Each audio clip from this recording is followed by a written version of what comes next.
salida de la pandemia, se ha desatado una puja por la renta en la que el Estado debe dejar de ser neutral.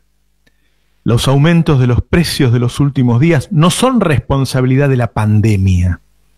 Estamos, en términos de circulación y en términos de recuperación de la economía, a la salida de la pandemia.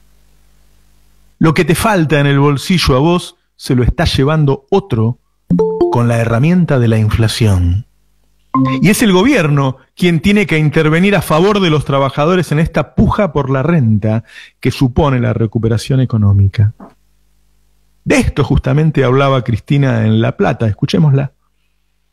Yo no quiero que ese crecimiento se lo queden 3 o 4 vivos nada más. Y para esto me parece que hay que alinear una tarea fundamental durante el año que viene, va a ser alinear salarios y jubilaciones, obviamente, precios, sobre todo lo de los alimentos, y tarifas.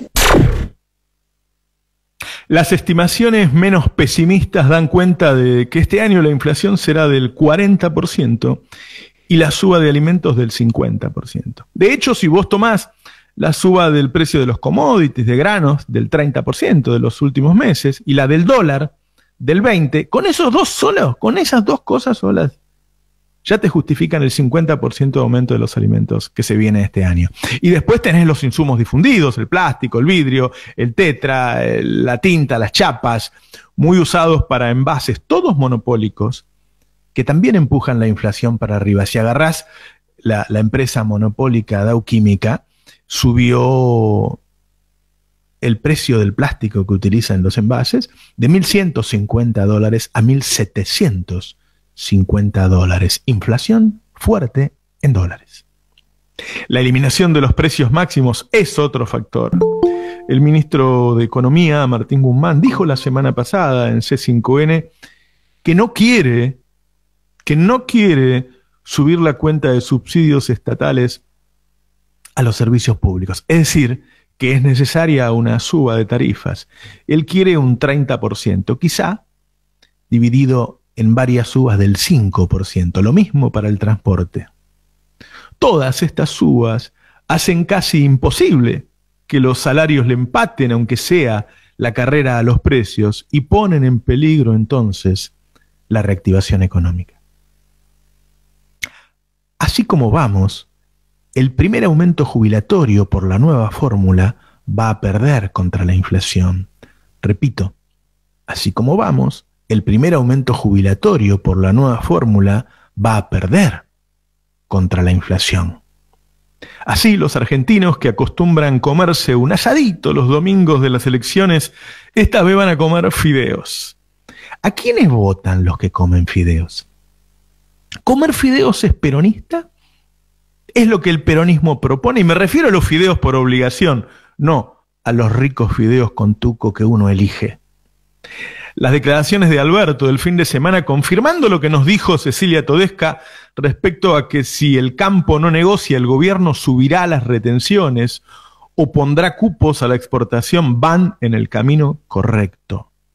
Claramente. Será importante entonces dilucidar en los próximos días si se cumple esa suba de retenciones, de cuánto es esa suba de retenciones, si es simbólica o si realmente impacta en los precios, y si se deja la suba o se pone la suba y cuando te hacen un paro la sacás. ¿Sí?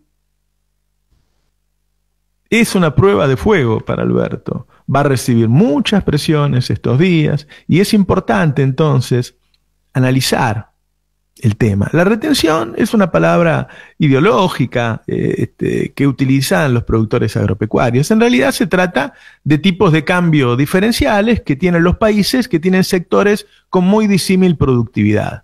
¿Sí? Tenés la productividad de la industria que está por abajo de la media del mundo y la productividad del campo que lidera el mundo por la fertilidad de nuestras tierras soberanas y por el régimen de lluvias argentino, que no tiene que ver con si te llamás Alzagonzue o alguno de esos apellidos. Es algo nuestro, de todos los argentinos. ¿sí? Por eso hay que usar tipos de cambio diferenciales. Y a la industria por ahí hay que darle un reembolso, y el campo tiene que tener un arancel a la exportación, que ese es el nombre. Pero ellos no ganan la batalla cultural. Y ahora cualquier argentino que tiene una maceta defiende al campo. Bueno, las retenciones son imprescindibles. El gobierno cree, o creyó hasta ahora, que debe evitar confrontaciones con el campo, con Techín, con Clarín, para llegar a las elecciones en paz. ¿Será esa la llave para ganar elecciones? Este año la economía va a crecer, se va a generar riqueza y hay una puja por capturar esa riqueza. Una puja saludable, si se quiere. Lo que no se puede es pensar que las pujas se resuelven sin conflicto. El pueblo trabajador está molesto por sus carencias. No está molesto porque algunos de nosotros hablemos de sus carencias. Está molesto porque sufre las carencias. Lo que hacemos nosotros, en todo caso, es representarlas, hablar en su nombre, darle un cauce, aunque sea comunicacional, al descontento. Al menos para que no vayan a escuchar sus reclamos a Radio Rivadavia y el descontento derive en la derechización de la clase trabajadora. El malestar está, no lo genera quien reclama. El tema es que en la puja distributiva el trabajador necesita algo más que periodismo. Necesita quien lo represente en la mesa de negociación. El conflicto está, hay una disputa por la renta. Los productores agropecuarios, los productores de insumos difundidos, los bancos, tienen el poder del dinero para enfrentar esa disputa y están ganando, y están ganando. La inflación es la manera en que capturan esa renta en disputa. Es el Estado quien debería defenderlos y son los sindicatos quienes deberían defenderlos. Cuando el Estado se corre para no pelearse con el poder económico, el trabajador se queda solo y pierde. El Estado debería acompañar este proceso con una administración de costos y precios para defender a los trabajadores. Sugerir una pauta de precios es insuficiente. Si sos gobierno, sugerir siempre es insuficiente. Cuando el gobierno decide devaluar a diario, está decidiendo transferir recursos de toda la población hacia los productores agropecuarios y las empresas de insumos. El gobierno dice que lo hace para mejorar el saldo comercial, pero todos sabemos que las exportaciones nuestras no dependen del precio del dólar. Lo que hace el gobierno al devaluar es simplemente aumentar las ganancias del productor agropecuario. La semana pasada, también en C5N, Santiago Cafiero dijo que la justicia como poder se debe replantear a sí misma. Es una frase que sumada a la inacción judicial y al nombramiento del juez Recolini en reemplazo de Bonadío, parece terminar de conformar una especie de rendición ante el lawfare. Estas actitudes, sugerir, no confrontar, van configurando un escenario al menos preocupante, incluso, yo diría, en términos electorales. La política debe empatizar con las necesidades del pueblo primero y luego mostrarle un norte, un futuro mejor.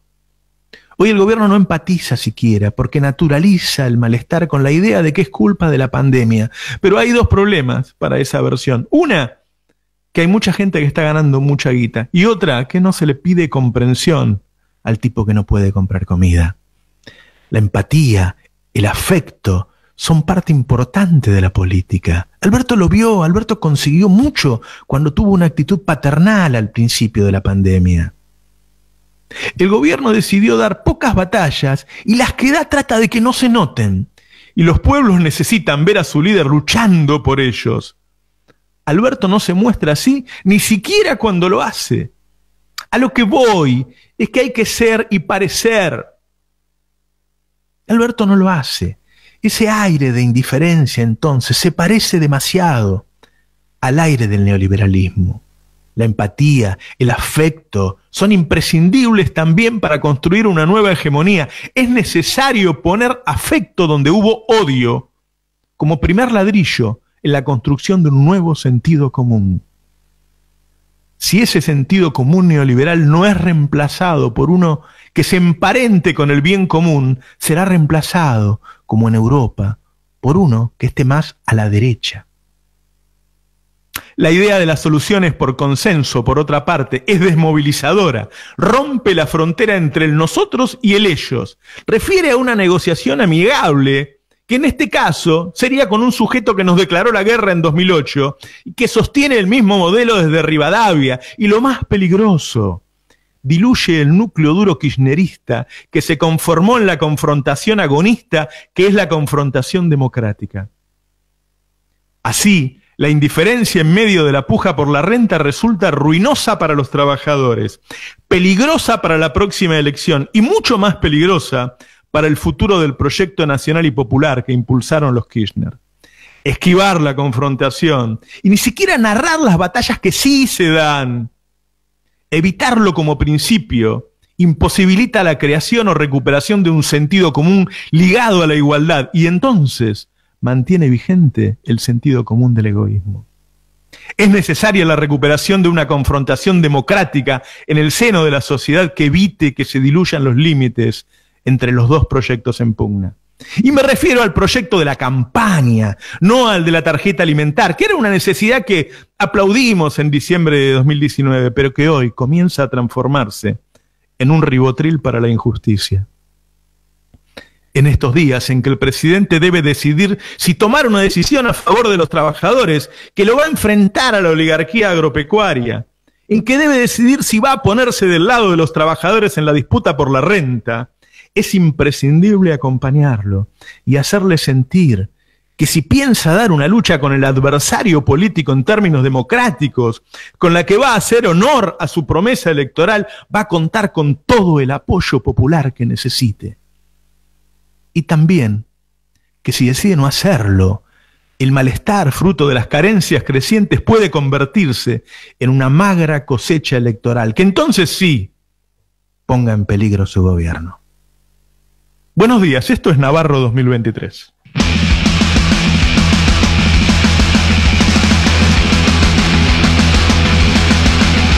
Para no hacer de mí cono pedazos, para salvarme entre únicos e impares, para cederme un lugar en su Parnaso, para darme un rinconcito en sus altares.